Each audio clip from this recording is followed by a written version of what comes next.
CLP leader Dr. Ampareen Lyngdoh today justified the five MLAs' move to support the MDA government, stating that the move was, quote, politically productive for the state, unquote, and that the All India Congress Committee or the Meghalaya Pradesh Congress Committee cannot dilute the authority of the Congress Legislature Party. She made the statement while reacting to comments made by Congress leaders that the five MLAs of the Congress didn't take AICC or MPCC into confidence before extending their support to the alliance. I wouldn't like to dry my dirty linen in public. There is a system in place. It does not really matter about what one individual says. But if you remember correctly and recall, on the 22nd of January, we had met the Honorable Chief Minister for a issue-based support with the government in the state of Meghalaya. Now, the million-dollar question is, why weren't any letters communicated to the CLP not to go ahead?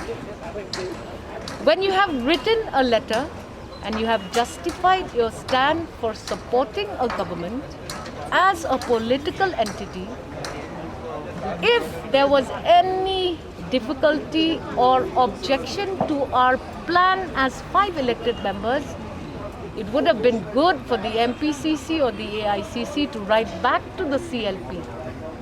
You cannot at any point of time dilute the authority of the CLP. We are not a rubber stamp CLP. We are the only surviving five in the party at this point of time.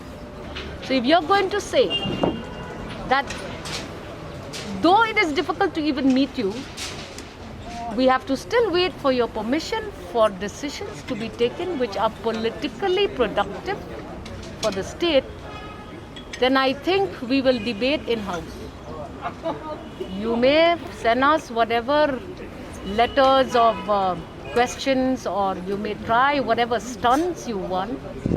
The ball now is in the court of the MPCC. We are elected members. We shall not indulge in battering on the public domain. We have a house. Bring on this debate to the house. We will discuss in-house, because at the end of the day, five MLAs cannot be ignored by anyone.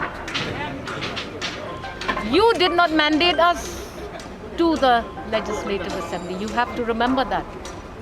And if five elected MLAs are telling you that this is the way to go forward, and you still want to not listen to us, then you will be responsible for any further damage of the party in the state of Meghalaya. If each MLA is given 10 big projects, which the AICC can anyway not give us, what is the problem? You may debate on a lighter vein, but we have our people to carry along. And no AICC from Delhi can do anything. Another statement that the five of us is making is very clear. We respect the AICC, because like a good coach, like a managerial team, you have sent your footballers to the field. It is your responsibility to make sure you give us refreshment money, you give us advice when required, but you cannot change the strategy of the football match. No manager in any successful team will sit with his players and say, I want you to play like this.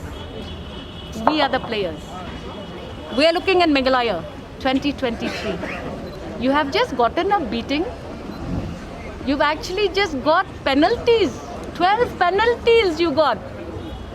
You did not react. We are survivors. We don't want to fight any system. But it's about time elected members of the party tell the AICC that, hello, you cannot dictate terms to us. Because you have seen the drama all the 50 years of statehood in Meghalaya. It's always AICC who's being blamed for all the rubbish that happens in the party. Now with five of us, don't disturb us. We are showing you the way if you want to build this party forward. You don't listen to us, You take action which is going to be against your interest. We leave it to your wisdom. We are Congress thankful to the party for having given us a jersey in 18. We will not desert you, we will not ditch you, but you can no longer control us. Listen to our advice, because that is going to be good for the party in the state of Meghalaya.